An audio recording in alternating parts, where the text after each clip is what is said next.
ভাই মুমিন মুসলমান, মক্কার Abu Jahl, Abu Lahab, Utba, শায়বারা, Walid ইবনে মুগীরারা, ওই মক্কার বেদিন কাফের আর কুফার সর্দারেরা, মাতবরেরা, ওই মুশরিকিনেরা আমার আপনার নবী, বিশ্ব নবী রহমাতুল লিল আলামিনকে কটাক্ষ করে, তুচ্ছ তাচ্ছিল্য করে বলতো, ওরে মুহাম্মদ, যতদিন তুমি দুনিয়ার মধ্যে আসো ততদিন তোমার দিন থাকবে, যতদিন তুমি দুনিয়ার মধ্যে আসো ততদিন তোমার তাওহীদের দাওয়াত থাকবে, যতদিন তুমি দুনিয়ার মধ্যে আসো ততদিন পর্যন্ত কালিমার দাওয়াত থাকবে, যতদিন পর্যন্ত তুমি দুনিয়ার মধ্যে আসো ততদিন পর্যন্ত তোমার কোরআন দুনিয়াতে আসে থাকবে।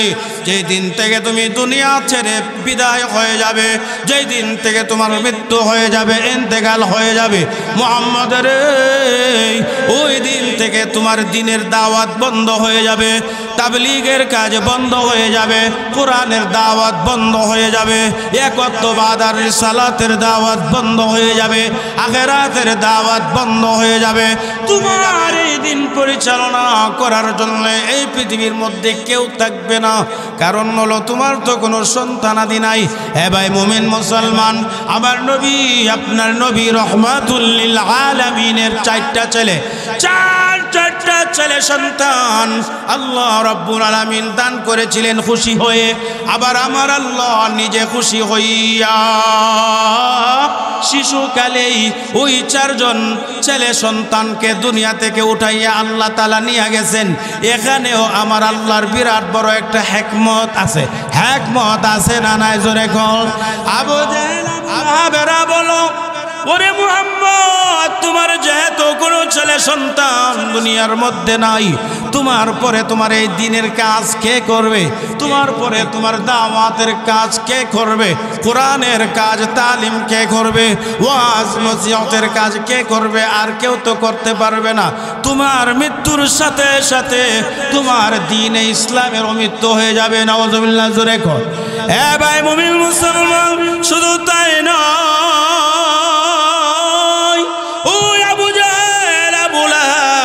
উতবা, শাইবা আর ওলীদ ইবনে মুগীরারা আল্লাহ নবী রহমাতুল লিল আলামিনকে আরো বেশি, আল্লাহ রব্বুল আলামিনের নাম হলো রব্বুল আলামিন। কি আল্লাহ তাআলার নাম কি? আলহামদু সূরার প্রথম আয়াতে আছে না? আমরা প্রতিদিন প্রতি নামাজের প্রতি রাকাতে আলহামদু সূরা পাঠ করি না? সর্বপ্রথম আয়াত কি? আলহামদুলিল্লাহি রাব্বিল। আল্লাহ রব্বুল আলামিন বলেন, নবী গো, আমি আল্লাহ যেমনি ভাবে রব্বুল আলামিন সমস্ত বিশ্ব জগতের জন্য পালন কর্তা, সমস্ত মানব দানব সমস্ত মাখলুকাতের পালন কর্তা হলেন আল্লাহ। আল্লাহ রব্বুল আলামিন ছাড়া আর কোনো পালন কর্তা নাই। আর কোনো পালন কর্তা আছে নি? একমাত্র বিশ্ব জগতের পালন কর্তা হলেন আল্লাহ রব্বুল আলামিন। আল্লাহ রাব্বুল আলামিন বলেন, নবী গো, আমি আল্লাহ যেমন বিশ্ব জগতের পালন কর্তা রব্বুল আলামিন, আপনি আমার প্যারা হাবিব, আপনি হইলেন আমি আল্লাহর পরম বন্ধু, আপনি হইলেন আমি আল্লাহর একান্ত বন্ধু। এই জন্য আমি আল্লাহ রাব্বুল আলামিন হইয়া আপনি নবীকে আমি আল্লাহ রহমাতুল লিল আলামিন বানায়া দিছি। সমস্ত বিশ্ব জগতের জন্য আমাদের নবীকে আল্লাহ রাব্বুল আলামিন রহমত বানাইয়া দুনিয়ার মধ্যে প্রেরণ করেছেন। এ ভাই মুমিন মুসলমান, শুধু তাই নয়, আমার আল্লাহ রাব্বুল আলামিনের মহত্ব আর বরত্ব যেখানে আছে, যেখানেই আল্লাহ তাআলার জয়গান আছে, যেখানেই আল্লাহ রাব্বুল আলামিনের প্রশংসা আছে, সেখানেই আল্লাহ তাআলা তার প্যারা হাবিবের নামটাকে যুক্ত করে দিয়েছেন। সুবহানাল্লাহ, জোরে কোন। এ ভাই মুসলমান, একটু লক্ষ্য করে দেখেন, মুমিন মুসলমানের ঘরে যখন একটা নবজাতক সন্তান জন্মগ্রহণ করে দুনিয়াতে আগমন করে, আমাদের সমাজে যখন কোনো বাচ্চা জন্মগ্রহণ করে, ওই বাচ্চা জন্মগ্রহণ করার পরে সুন্নত নিয়ম হলো তার এক কানের মধ্যে আজান দেওয়া, আরেক কানের ভেতরে একামত শোনাইয়া দেওয়া। আছে না নাই জোরে কল। এ ভাই মুসলমান, আজানের ভিতরে মহান আল্লাহ পাক রব্বুল আলামিনের বরত্ব আছে, আমার আল্লাহ রব্বুল আলামিনের প্রশংসা আছে, আল্লাহ পাক রব্বুল আলামিনের একত্ববাদের দাওয়াত আজানের ভিতরে আছে, একামতের ভিতরে আছে। সাথে সাথে আল্লাহ রব্বুল আলামিন আজান এবং একামতের ভিতরে বিশ্বনবী রাহমাতুল লিল আলামিনের নামের আলোচনাও যুক্ত করে দিয়েছেন। নবীজির নাম আজান আর একামতের ভিতরে আছে না নাই জোরে কর। এ ভাই মুমিন মুসলমান, মক্কার Abu Jahl, Abu Lahab, Utba, শায়বারা, Walid ইবনে মুগীরারা, ওই মক্কার বেদিন কাফের আর কুফার সর্দারেরা, মাতবরেরা, ওই মুশরিকিনেরা আমার আপনার নবী বিশ্ব নবী রাহমাতুল লিল আলামিনকে কটাক্ষ করে তুচ্ছ তাচ্ছিল্য করে বলতো, ওরে মুহাম্মদ, যতদিন তুমি দুনিয়ার মধ্যে আসো ততদিন তোমার দিন থাকবে, যতদিন তুমি দুনিয়ার মধ্যে আসো ততদিন তোমার তাওহীদের দাওয়াত থাকবে, যতদিন তুমি দুনিয়ার মধ্যে আসো ততদিন পর্যন্ত কালিমার দাওয়াত থাকবে, যতদিন পর্যন্ত তুমি দুনিয়ার মধ্যে আসো ততদিন পর্যন্ত তোমার কোরআন দুনিয়াতে আসে থাকবে। যেই দিন থেকে তুমি দুনিয়া ছেড়ে বিদায় হয়ে যাবে, যেই দিন থেকে তোমার মৃত্যু হয়ে যাবে, ইন্তেকাল হয়ে যাবে মুহাম্মদের, ওই দিন থেকে তোমার দিনের দাওয়াত বন্ধ হয়ে যাবে, তাবলীগের কাজ বন্ধ হয়ে যাবে, কোরআনের দাওয়াত বন্ধ হয়ে যাবে, একত্ববাদ আর রিসালাতের দাওয়াত বন্ধ হয়ে যাবে, আখিরাতের দাওয়াত বন্ধ হয়ে যাবে। তোমার এই দিন পরিচালনা করার জন্য এই পৃথিবীর মধ্যে কেউ থাকবে না, কারণ হলো তোমার তো কোনো সন্তানাদি নাই।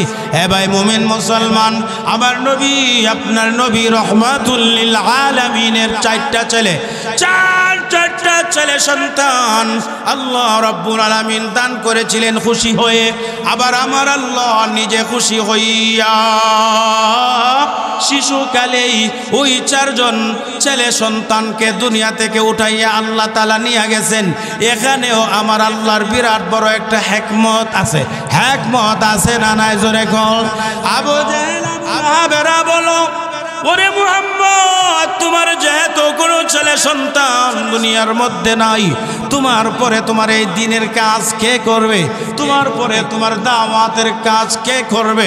কোরআনের কাজ তালিম কে করবে?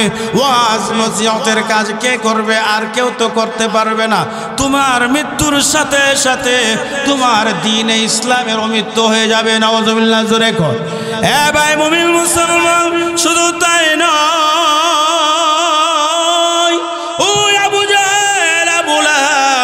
উতবা, শাইবা আর ওলীদ ইবনে মুগীরারা আল্লাহর নবী রাহমাতুল লিল আলামিনকে আরো বেশি তুচ্ছ তাচ্ছিল্য করার জন্য টিটকারি আর মস্কারি স্বরূপ বলতো, ওরে মুহাম্মদ, তোমার নামটা পৃথিবীর জমিনে উচ্চারণ করার মতো কোনো মানুষও দুনিয়াতে থাকবে না, তুমি পাইবা না। এ ভাই মুমিন মুসলমান, আল্লাহ পাক রব্বুল আলামিন ওই কাফের কুফফারদের এই মন্তব্যের দাগ ভাঙা জবাব দিতে গিয়ে কোরআন কারীমের ভিতরে 30তম পারার সূরা আলাম নাশরাহ লাকা এর 4 নম্বর আয়াত আল্লাহ তাআলা নাজিল করে বিশ্ব নবী রাহমাতুল লিল আলামিনকে আমার আল্লাহ সান্ত্বনার বাণী শুনাইয়া বলে দিলেন, নবী গো, ও আমার প্যারা হাবিব, এই দুনিয়ার মধ্যে আপনার কোনো ছেলে সন্তান না থাকার কারণে ওই বেঈমানেরা মন্তব্য করতেছে আপনি দুনিয়া থেকে বিদায় হয়ে গেলে আপনার দ্বীন বিদায় হয়ে যাবে, কোরআন বিদায় হয়ে যাবে, ইসলাম বিদায় হয়ে যাবে। আপনি দুনিয়া থেকে বিদায় হয়ে গেলে আপনার নাম নেওয়ার মতো কোনো মানুষ দুনিয়ার মধ্যে খুঁজে পাওয়া যায় না। আমি আল্লাহ আপনাকে জানাইয়া দিলাম, আপনি নবীর নামের আলোচনা, আপনি নবীর আলোচনা, আপনি নবীর শান মান ইজ্জত আমি আল্লাহ এই পৃথিবীর মধ্যে সর্ব উচ্চ স্তরে পৌঁছাইয়া দিলাম। আরো জোরে কোন সুবহানাল্লাহ, সবাই মহব্বতে বলেন সুবহানাল্লাহ। আবু জাহেল, আবু লাহাব, উতবা, শাইবা ওলীদ ইবনে মুগীরারা বলতেছেন নবীর নাম নেওয়ার মতো কেউ থাকবে না। আমার আল্লাহ বলতেছেন আমি আমার নবীর নামকে সর্বোচ্চ মর্যাদায় পৌঁছে দিলাম। আবু জাহেলের কথা সঠিক হবে নাকি আমার আল্লাহর কথা সঠিক হবে? আরো জোরে এখন কার কথা সঠিক হবে? আবু জাহেলের, আবু লাহাবের কথা সঠিক হবে? এরা তো বলতেছে নবীর নাম নেওয়ার মতো কেউ থাকবে না। আল্লাহ বলতেছেন আমার নবীর নাম নেওয়ার মতো কেউ খালি থাকবে না, না আমার নবীর শান মান এত উচ্চ স্তরে আমি পৌঁছে দিলাম, সর্বোচ্চ স্তরে আমার নবীর নামের আলোচনা পৃথিবীর সর্বোচ্চ স্তরে আমি আল্লাহ পৌঁছায় দিলাম। কিভাবে আল্লাহ তাআলা পৌঁছায় দিয়েছেন একটু লক্ষ্য করে দেখেন। আমাদের মসজিদের মধ্যে, মহল্লার প্রতিটা মসজিদের মধ্যে প্রতিদিন 5 ওয়াক্ত আজান হয়নি? 5 ওয়াক্ত আজান হয় না? খালি আমাদের মসজিদের মধ্যে আজান হয় নাকি আশপাশে অন্যান্য মসজিদের তো আজান হয়? সারা বাংলাদেশে ওই 5 ওয়াক্তের নামাজের আজান হয় কি হয় না? সারা পৃথিবীর মধ্যে 5 ওয়াক্ত নামাজের জন্য আজান হয় কি হয় না? জোরে কোন। তাহলে একটু খেয়াল করে দেখেন সারা পৃথিবীর আজানগুলা, সবগুলো আজান কি একসাথে হয়? একসাথে কখনো হয় না। আমাদের বাংলাদেশের ভিতরেই প্রথম আজানটা আর শেষ আজানটার ভিতরে 30 থেকে 35 মিনিট সময়ের ব্যবধান হয়ে যায়। সুবহানাল্লাহ। ফজরের আজান যখন শুরু হয়, মনে করেন বাংলাদেশের প্রথম আজানটা আর শেষ আজানটার মাঝখানে প্রায় আধা ঘন্টার উপরে ডিফারেন্স হয়ে যায়। এখন আমাদের এখানে যখন ফজরের ওয়াক্ত হইল, সৌদি আরবে কি একই সাথে ফজরের ওয়াক্ত হয় না ভিন্ন সময় হয়? সৌদি আরবে যে সময়ে ফজরের নামাজের ওয়াক্ত হয়, আমেরিকায় কি একই সময়ে ফজরের আজানের ওয়াক্ত হয় না অন্য সময় হয়? এইভাবে ভিন্ন ভিন্ন সময়ে আজান হয়, ভিন্ন ভিন্ন সময়ে আজানের ওয়াক্ত হয়, ভিন্ন ভিন্ন সময়ে নামাজের ওয়াক্ত হয়।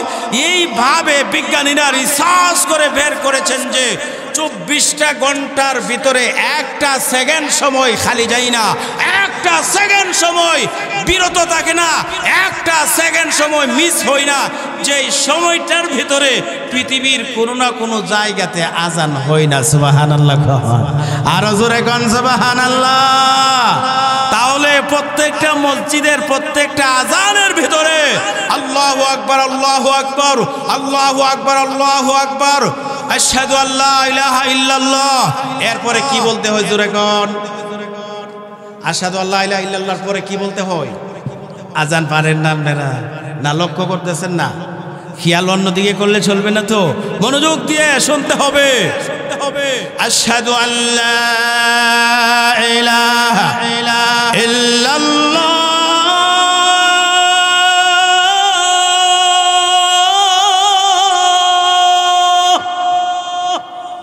এরপরে কি বলা হয়? আশহাদু আন্নামু, বলেন বলেন, আশহাদু আন্না মুহাম্মাদার রাসূলুল্লাহ। আসেন না জোরে কর। তাহলে আজানের ভিতরে আল্লাহ রাব্বুল আলামিনের একত্ববাদের দাওয়াত, আল্লাহ রাব্বুল আলামিনের শ্রেষ্ঠত্ব, মহত্ব, বরত্ব, আল্লাহ রাব্বুল আলামিনের তাসবিহ ও সানা, আল্লাহ রাব্বুল আলামিনের এরকম শুকরিয়া আদায়ের পাশাপাশি বিশ্বনবী রাহমাতুল লিল আলামিনের রিসালাতের সাক্ষ্য আজানের ভিতরে আছে না নাই জোরে কোন? আল্লাহর নামের জিকিরের পাশাপাশি বিশ্বনবী রাহমাতুল লিল আলামিনের নামের আলোচনা আজানের ভিতরে আছে না নাই জোরে কোন? একামতের ভিতরে আছে না নাই জোরে কোন? এইভাবে মুমিন মুসলমানের প্রতিটা মুহূর্তে, প্রতিটা পদক্ষেপের ভিতরে আল্লাহ রাব্বুল আলামিনের নামের পাশাপাশি বিশ্বনবী রাহমাতুল লিল আলামিনেরও নামের উল্লেখ করে আল্লাহ রাব্বুল আলামিন বিশ্বনবীকে সান্ত্বনা দিয়েছেন আর কাফের কুফফারদের দাঁত ভাঙ্গা জবাব দিয়ে আয়াত নাজিল করেছেন। ওয়ারাফা'না লাকা যিকরাক। প্যারে হাবিব আমার, বেঈমান কুফফারেরা, বেদিনেরা আপনাকে নিয়ে মন্তব্য করে, কুরুচিপূর্ণ মন্তব্য করে, আপনাকে নিয়ে কটাক্ষ করে, আপনাকে টিটকারি করে, মস্কারি করে, মুহাম্মদের তুমি দুনিয়া থেকে বিদায় হয়ে যাওয়ার পরে তোমার নাম নেওয়ার মতো কেউ এই দুনিয়াতে থাকবে না। ও নবীজি, আমি আল্লাহ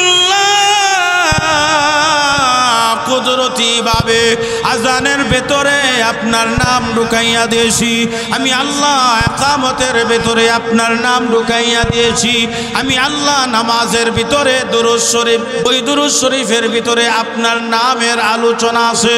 ওগো নবীজি, একটা মুমিন মুসলমান যতদিন পর্যন্ত এই পৃথিবীর মধ্যে জীবিত থাকে ততদিন পর্যন্ত আমি আল্লাহর হুকুমটাকে আপনি নবীর তরিকা অনুযায়ী পালন করতে হবে। আপনি নবীর তরিকা যেই কাজের মধ্যে নাই ওই কাজ আমি আল্লাহর কাছে গ্রহণযোগ্য হবে না। নামাজ পড়বে মুসলমানেরা, আপনি নবীর তরিকা অনুযায়ী নামাজ পড়তে হবে। রমজানের রোজা রাখবে মুসলমানেরা, আপনি নবীর তরিকা অনুযায়ী রোজা রাখতে হবে। হজ করতে যাবে মুমিন মুসলমানেরা, আপনি নবীর তরিকা অনুযায়ী হজ করতে হবে। যাকাত দেবে মুমিন মুসলমানেরা, আপনি নবীর তরিকা অনুযায়ী যাকাত দিতে হবে। মুমিন মুসলমানেরা ছেলে মেয়েদেরকে বিয়ে শাদী দেবে, বিয়ে শাদী করাইবে, ওইখানেও আপনি নবীর তরিকা অনুকরণ করতে হবে। এ ভাই মুমিন মুসলমান, একটা মুমিন মুসলমানের জিন্দগির সমস্ত কাজগুলা ওই একমাত্র বিশ্ব নবীর তরিকা অনুযায়ী করতে হয়। হয় কিনা জোরে গণ, আরো জোরে গণ। নামাজের হুকুম করেছেন আল্লাহ, কিন্তু নামাজ কেমনে পড়তে হবে এটা আল্লাহ বলে দিয়েছেন না, এটা বলে দিয়েছেন বিশ্ব নবী রহমাতুল্লিল আলামিন। আলহামদুলিল্লাহ জোরে গণ। এইভাবে প্রত্যেকটা কাজে ওই নবীর তরিকা আছে না নাই?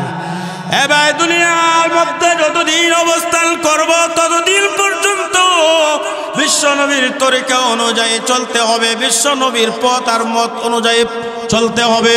যেই দিন থেকে দুনিয়া থেকে বিদায় হয়ে যাব ওই দিনও পর্যন্ত নবীর তরিকা অনুযায়ী ওই চলতে হয়। এবার মুসলমান, একটা মুসলমান যখন মৃত্যুবরণ করে ওই মুসলমানটাকে কার তরিকায় গোসল দেয়? নবীর তরিকায়। কার তরিকায় জোরে গান? মুসলমানের মৃত্যুর পরে গোসলের কাজ শেষ হয়ে যাওয়ার পরে কাফনের কাপড় পরায় দেওয়া হয়।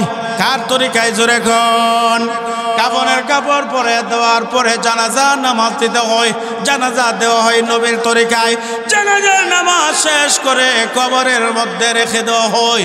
ওই কবরের মধ্যেও নবীর তরিকা অনুযায়ী ওই রাখতে হবে। নবীর তরিকা ছাড়া ভিন্ন কোনো তরিকায় মুসলমানের লাশ কবরে রাখতে পারবে না। ঠিক কিনা জোরে গণ? হ্যাঁ ভাই মুসলমান, শুধু তাই নয়, মুসলমানকে, মুমিন মুসলমানকে জানাজার নামাজ শেষ করে কবরের মধ্যে রেখে দেওয়া হয়। কবরের মধ্যে রাখার সময় বলা হয় বিসমিল্লাহি ওয়া আলা মিল্লাতি রাসূলিল্লাহ। আমার সাথে সাথে সবাই পড়েন বিসমিল্লাহি ওয়া আলা মিল্লাতি রাসূলিল্লাহ। ভাই আমরা কিন্তু বলে আসতেছি আমার আপনজনের লাশকে কবরের মধ্যে আমি রাখতেছি মিল্লাতে রাসূল, বিশ্বনবী মুহাম্মদুর রাসূলুল্লাহর মিল্লাত তথা ওনার তরিকার উপরে, ওনার তরিকা অনুযায়ী কবরের মধ্যে রাখতেছি। এই কথা আমরা বলি কি বলি না জোরে গণ? এ ভাই মুসলমান, শুধু তাই নয়, হাদিসে পাকে আবার নবী ইরশাদ করেছেন মানুষকে কবরের মধ্যে রেখে দিয়ে আত্মীয় স্বজনেরা যখন 40 কদম দূরে সরে যায়, ওই কদম আত্মীয় স্বজনেরা 40টা কদম যখন দূরে সরে যায়, সাথে সাথে আমার আল্লাহর তরফ থেকে পরীক্ষা নেওয়ার জন্য 2 জন ফেরেশতা কবরে এসে হাজির হয়ে যায়। কয়জন ফেরেশতা কবরে আসে? 2 জন ফেরেশতার নাম জানেন কি জানেন না? মুনকার এবং নাকির নাম কি বলেন? মুনকার এবং নাকির নামক 2 জন ফেরেশতা প্রত্যেকটা মানুষের কবরের মধ্যে এসে হাজির হয়ে যায়। আত্মীয় স্বজনেরা, আপনজনেরা দাফনের কাজ সম্পাদন করার পরে 40টা কদম অগ্রসর, 40টা কদম দূরে চলে যাওয়ার সাথে সাথে মুনকার নাকির নামক 2 জন ফেরেশতা এসে কবরের মধ্যে হাজির হয়ে যায়। হাদিস শরীফে আসছে ওই মৃত লাশকে অর্ধ শোয়া অবস্থায় বসাই, কবরের নিচের অংশটা জমিনের মধ্যে বিছানো থাকে, নিচের অংশটা জমিনের মধ্যে বিছানো থাকে, আর উপরের অংশটাকে কুদরতিভাবে আল্লাহ তাআলার ওই ফেরেশতা মুনকার নাকির বসাইয়া দেয়। মুনকার নাকির এই দুইজন ফেরেশতা কবরের মধ্যে আইসা মানুষকে প্রশ্ন করে মোট তিনটা। কয়টা প্রশ্ন করে জোরে কোন? তিনটা প্রশ্ন। অনেকে ওই জানলে কাম হইতো না। তিন প্রশ্ন অনুযায়ী চইলা যাইতে হবে। ওই তিনটা প্রশ্নের মধ্যে 2 নাম্বার 3 নাম্বারে যে প্রশ্ন করা হবে, ওই 3 নাম্বার প্রশ্নের ভিতরে আমার আপনার নবী, বিশ্ব নবী রাহমাতুল লিল আলামিনের নাম আমার আল্লাহ ঢুকাইয়া দিয়েছেন। নবীজির নাম আছে না নাই? জোরে কোন, আরো জোরে কোন, আছে না? কি বোঝা গেল? দুনিয়াতে থাকতেও নবীর তরিকার উপর চলে গেছে মুসলমান। দুনিয়াতে থাকতেও নবীর তরিকা অনুযায়ী ইবাদতের বন্দেগী কইরা গেছে মুসলমান। দুনিয়া থেকে বিদায় হওয়ার সময়ও নবীর তরিকা, কবরে রাখার পরেও নবীর তরিকা, কবরে রাখার পরেও নবী সম্বন্ধে প্রশ্ন আছে না নাই? জোরে খান। 1 নম্বরে প্রশ্ন করা হবে মান রাব্বুকা, তোমার রবকে। 2 নম্বর প্রশ্ন করা হবে ওয়ামা দীনুকা, তোমার দিন কি। 3 নম্বরে বিশ্ব নবী রাহমাতুল লিল আলামিনের নূরানি চেহারা মুবারক দেখাইয়া প্রশ্ন করা হবে মান হাদার রাজুল আল্লাযী বুইসা ফীকুম। ওরে আল্লাহর বান্দা, ওই যে নূরানি চেহারাওয়ালাকে দেখতেছো, সুবহানাল্লাহ। ওই নূরানি চেহারাওয়ালাকে দেখতেছো, ওনার সম্পর্কে তুমি কি জানো? ওনার সম্পর্কে তোমার কি ধারণা? ওনার পরিচয়টা কি? উনি তোমার কি হয়? উনি তোমার কি লাগে? ওনার সাথে কি তোমার সম্পর্ক? একটু জবাব দিয়া দাও, সুবহানাল্লাহ। নবীজি সম্পর্কে প্রশ্ন কবরের ভিতরে আছে না নাই? আরো জোরে কোন। সরাসরি নবীর চেহারা মোবারক কবরের ভিতরে দেখাইয়া দেওয়া হবে, সুবহানাল্লাহ কোন না? নবীকে কোনোদিন এই দুনিয়ার মধ্যে দেখতে পারি নাই। নবীর দিন পালন করি, নবীর কালিমা বিশ্বাস করি, ঈমান আনয়ন করি, নবীর তরিকা অনুযায়ী চলি। নবীজির ইশক মহব্বত দিয়া দিলটাকে ভরপুর করে রেখে দিয়েছি। নবীজির সুন্নত অনুযায়ী চলার চেষ্টা করি। কি করি না? জোরে কোন। এ ভাই, নবীর সুন্নত অনুযায়ী চলার চেষ্টা আমাদের আছে না নাই? ইচ্ছা আছে না নাই? কিন্তু মনোযোগ নাই। কি নাই? ওয়াজ মনোযোগ নাই। মনোযোগ ফিরে আনো। একটা কথা যদি বাড়ি পর্যন্ত নিয়ে যাইতে পারেন, আমল করতে পারেন, আমলে বাস্তবায়ন করতে পারেন, একটা কথার দ্বারাই হাসরের ময়দানে নাজাতের ওসিলা হয়ে যেতে পারে, সুবহানাল্লাহ। লা ইলাহা ইল্লাল্লাহ। সবাই আমবাত লা ইলাহা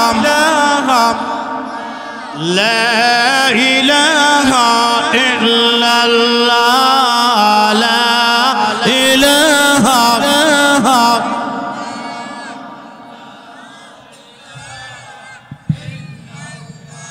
মুসলিম ফিকরে উকাবা কর, পিছলে শব মে উঠা কর, পেশ মৌলা সজদা কর, কাওলা ইলাহা। মাশাআল্লাহ, সবাই একসাথে দিল থেকে লা ইলাহা লা ইলাহা ইল্লাল্লাহ লা ইলাহা লা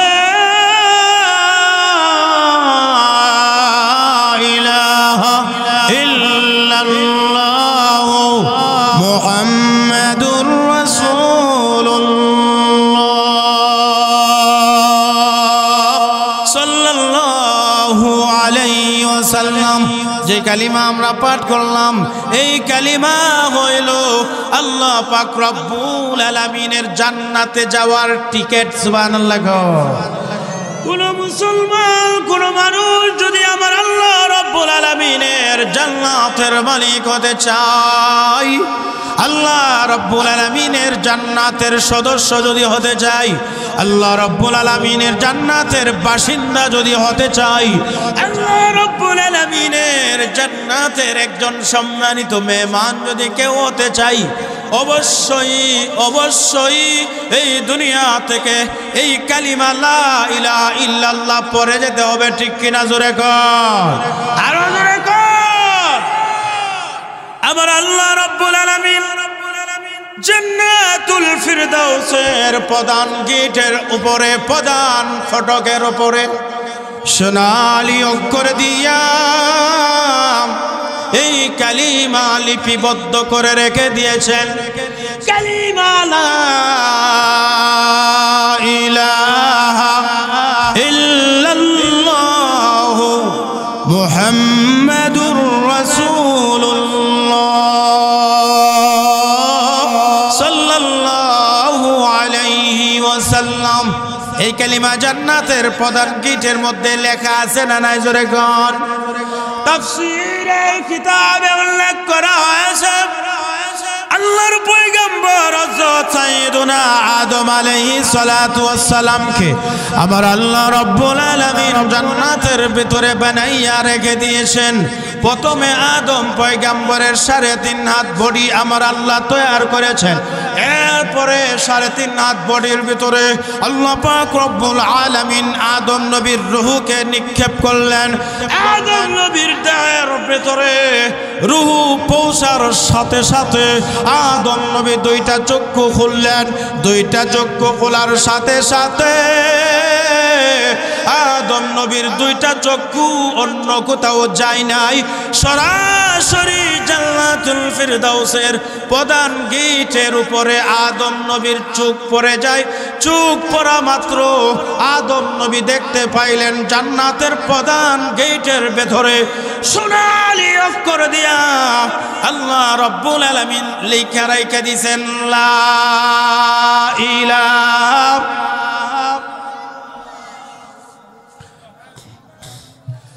সবাই মহব্বতে পড়ুন মধুর কালিমা লা ইলাহা ইল্লাল্লাহু মুহাম্মাদুর রাসূলুল্লাহ সাল্লাল্লাহু আলাইহি ওয়াসাল্লাম। তাইলে এই কালিমার মূল্য আল্লাহ তাআলার কাছে আছে নাকি নাই? আরো জোরে কোন আছে না নাই? আল্লাহ রাব্বুল আলামিনের নাম যেখানে আছে, আল্লাহ তাআলার প্রশংসা যেখানে আছে, আল্লাহ তাআলার মহত্ব বরত্বের আলোচনা যেখানে আছে, সেখানেই আল্লাহর পেয়ারা দুস্ত বিশ্বনবী রহমাতুল লিল আলামিনের নামের আলোচনাও আল্লাহ রাব্বুল আলামিন ফিটিং করে দিয়েছেন। 24টা ঘন্টার মধ্যে একটা সেকেন্ড সময় বিরত থাকে না, যে সময়টাতে আজান হয় না। পৃথিবীর কোনো না কোনো জায়গায় 24 ঘন্টা ওই আকাশে বাতাসে মুখরিত হচ্ছে আজানের সুমধুর ধ্বনি, আজানের পবিত্র ধ্বনি, আজানের ধ্বনি বাতাসের মধ্যে প্রতিটা মুহূর্ত, প্রতিনিয়ত, প্রতিটা সেকেন্ডে বাতাসের মধ্যে আজানের মধুর ধ্বনি ঘুরতেছে ঘুরতেছে ঘুরতেছে। আর ওই আজানের ধ্বনির ভেতরে আল্লাহ রাব্বুল আলামিনের একত্ববাদ, আল্লাহ তাআলার বরত্বের আওয়াজের পাশাপাশি আমার আপনার নবীর রিসালাতের আওয়াজও আছে না নাই? জবান খুলে বলেন, আছে না নাই? তাহলে আবু জাহাল, আবু লাহাব, উতবা, শাইবা, ওয়ালিদ ইবনে মুগীরা যারা বলতো হে মুহাম্মদ তোমার মৃত্যুর পরে তোমার নাম উচ্চারণ করার মতো, তোমার নাম নেওয়ার মতো কোনো মানুষ এই পৃথিবীর বুকে থাকবে না। হে মুমিন মুসলমানের দলেরা, বর্তমান পৃথিবীর মধ্যে প্রায় 250 কোটি মুসলমান পৃথিবীর মধ্যে বিদ্যমান আছে। প্রত্যেকটা মুসলমানই বিশ্বনবী মুহাম্মদুর রাসূলুল্লাহ সাল্লাল্লাহু আলাইহি ওয়াসাল্লামের রূহানি সন্তান। ঠিক কিনা? জোরে কোন, আরো জোরে কোন, ঠিক কিনা? এ ভাই মুমিন মুসলমান, আল্লাহর নবী রহমাতুল লিল আলামিন বিদায় হজের ভাষণে আরাফার ময়দানে 1.25 লাখ সাহাবায়ে কেরামের সামনে বিদায়ী ভাষণ দিয়েছিলেন, বিদায়ী হজ্জের ভাষণ দিয়েছিলেন। আর ওই ভাষণের ভিতরে উপস্থিত 1.25 লক্ষ সাহাবায়ে কেরামের কাছে আল্লাহর নবী রহমাতুল লিল আলামিন দ্বীনের দাওয়াতের পয়গাম, এই দাওয়াত ও তাবলীগের এই দায়িত্ব, দ্বীন প্রচারের দায়িত্ব, তাওহীদ আর রিসালাতের দায়িত্ব, তাওহীদ আর রিসালাত এর বাণীগুলা মানুষের কাছে পৌঁছানোর দায়িত্ব উপস্থিত 100 লাখ সাহাবায়ে কেরামের হাতে নবীজি দিয়া দিয়েছেন। আলহামদুলিল্লাহ জুড়ে কর। সাহাবায়ে কেরাম বিদায় হজের ভাষণ শুনে আরাফার ময়দান থেকেই পৃথিবীর বিভিন্ন প্রান্তরে দাওয়াতের মিশন নিয়ে ছড়িয়ে ছিটিয়ে পড়েছেন। আর সেই সুবাদে দুই একজন সাহাবী আমাদের এই বাংলার জমিনেও আগমন করেছিলেন, যার দরুন এই 6-7 হাজার মাইল দূরে আল্লাহ রব্বুল আলামিন এই বাংলার জমিনকেও দ্বীন ও ইসলামের জন্য, ঈমানের জন্য, কোরআনের জন্য, মুসলমানদের জন্য, তাওহীদের জন্য, রিসালাতের জন্য, দাওয়াত ও তাবলীগের জন্য এই বাংলার জমিনকে আল্লাহ রাব্বুল আলামিন কবুল করে নিয়েছেন। আলহামদুলিল্লাহ জোরে করুন না, আরো জোরে করুন আলহামদুলিল্লাহ। এই গরিব বাংলাদেশে শতাধিক 100-র উপরে দেশ থেকে মুসলমানেরা বিশ্ব ইজতেমা করার লাগা কোটি কোটি লাখ লাখ টাকা খরচ করে আসে। সুবহানাল্লাহ জোরে কর। আমরা বাঙালিরা 200-500 টাকা খরচ করলে বিশ্ব ইজতেমায় চলে যেতে পারে। আলহামদুলিল্লাহ জোরে কর। এটা আল্লাহ তাআলার নিয়ামত কিনা? আল্লাহর নিয়ামত, অনেক বড় নিয়ামত। আল্লাহ পাক রব্বুল আলামিনের এই মহান নিয়ামত বিশ্ব ইজতেমা নামক বিশ্ব দাওয়াত ও তাবলীগের এই মেহনতের এই মহা সম্মেলনকে বানচাল করার জন্য, এই সম্মেলনকে বাধাগ্রস্ত করার জন্য, এই দাওয়াতের মিশন, দাওয়াত ও তাবলীগের কাজকে বাংলার জমিন থেকে মুছে ফেলে দেওয়ার জন্য, উৎখাত করে দেওয়ার নিয়তে ষড়যন্ত্র করে, চক্রান্ত করে ইসরায়েলের ইহুদিরা crore crore billion billion dollar টাকা পয়সা খরচ করে আলেম উলামাদের বিপক্ষে, দাওয়াত ও তাবলীগের সাথীদের বিপক্ষে একদল বাতিলকে, লেবাসদারি বাতিলকে দাঁড় করে দিয়েছে। ওই বাতিলের দোরেরা সদা সর্বদা সর্বক্ষণ দাওয়াত ও তাবলীগের লেবাস ধারণ করে, দ্বীনি লেবাস ধারণ করে দাওয়াত ও তাবলীগের ক্ষতি করে যাচ্ছে। এরকম ভাবে এই মেহনতকে নাপাক করার চেষ্টা করে যাচ্ছে। আর এইভাবে বারবার তারা হক্কানি আলেম উলামা, মাদ্রাসার ছাত্র আর একনিষ্ঠ মুবাল্লিগ সাথী ভাইদের উপর বারবার তারা এরকম ভাবে নৃশংস হত্যাযজ্ঞ চালিয়েছে। 2018 সালের এরকম 1 ডিসেম্বরে টঙ্গীর ময়দানে আমাদের লোকজনকে তারা হত্যা করেছে, শহীদ করেছে। এইবারও কিছুদিন আগে এই টঙ্গীর ময়দানে রাতের আধারে ঘুমন্ত আলেম উলামা, মাদ্রাসার ছাত্র আর তাবলীগের সাথীদের উপর তারা চড়াওভাবে আক্রমণ করে অন্তত 4 জনকে শহীদ করে দিয়েছে। আরও শতাধিক লোককে এরকমভাবে মাজুর করে দিয়েছে, জখম করেছে, আহত করেছে। আরও অন্তত 5-7-10 জন লোক আসে যারা মুমূর্ষ অবস্থায় আছে। হে মুমিন মুসলমানেরা, বাতিলকে আমরা দাঁত ভাঙা জবাব দিয়ে জানিয়ে দিতে চাই, এইরকম ভাবে হত্যাযজ্ঞ চালিয়ে কোনোদিন এই দেশ থেকে দাওয়াত ও তাবলীগের মেহনতকে বন্ধ করে দেওয়া কারো পক্ষে কোনোদিন সম্ভব হবে না। ঠিক কিনা জোরে কোন? হে মুমিন মুসলমানেরা, যারা আমাদের ঘুমন্ত মুসল্লিদের উপর, ঘুমন্ত সাথী ভাইদের উপর, ঘুমন্ত আলেম উলামাদের উপর এরকম ভাবে অস্ত্র চালিয়েছে, তাদেরকে হত্যা করেছে, শহীদ বানিয়েছে, তাদেরকে এরকম ভাবে পঙ্গু বানিয়ে দিয়েছে, মুমূর্ষ অবস্থায় মৃত্যুর সাথে হসপিটালে এখনো পাঞ্জা লড়তেছে, তাদের এইরকম ভাবে দৃষ্টান্তমূলক শাস্তি, সর্বোচ্চ শাস্তি ফাঁসি, এই ফাঁসির শাস্তি এই বাংলার জমিনে অবশ্যই কার্যকর করতে হবে। অন্যথায় দাওয়াত ও তাবলীগের সাথীরা ঘরের মধ্যে বসে থাকবে না। ঠিক কিনা জোরে কর?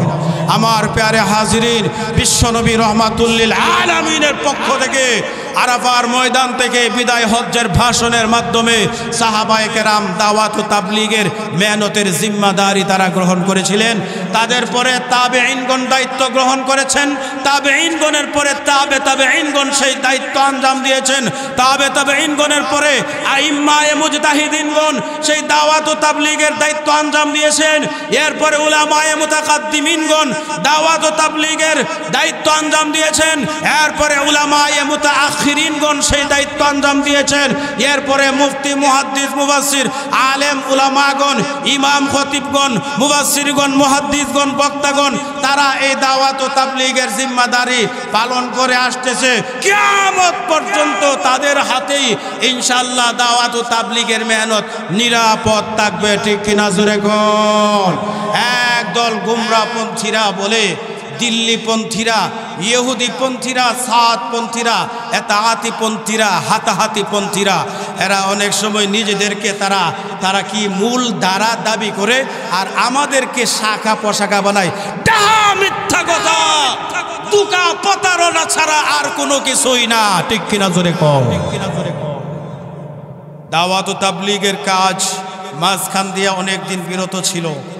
পরবর্তীতে মাওলানা ইলিয়াস সাহেব রহমতুল্লাহি আলাইহি এই দাওয়াতে তাবলীগের জন্য নতুন একটা ফর্মুলা স্বপ্নযোগে প্রাপ্ত হয়ে সেই ফর্মুলায় কাজকে উনি বেগবান করেছেন। মাওলানা ইলিয়াস রহমতুল্লাহি আলাইহি আলেম ছিলেন না জাহেল ছিলেন? আরো জোরে কর। তাহলে আলেম মূল ধারা না গায়রে আলেম মূল ধারা? সারা জীবন ডাকাতি করছে, চুরি করছে, ভাটফারি করছে, জিনা ব্যভিচার করছে, মানুষের হক নষ্ট করছে, বিভিন্ন আকাম কুকাম লাগা রইছে। কোনো না কোনো ভাবে ভাগ্যক্রমে কোনো একজন আল্লাহর পেয়ারা বান্দার দাওয়াত কবুল করে গাছের মেহনতে দাওয়াত কবুল করে মসজিদে গেছে।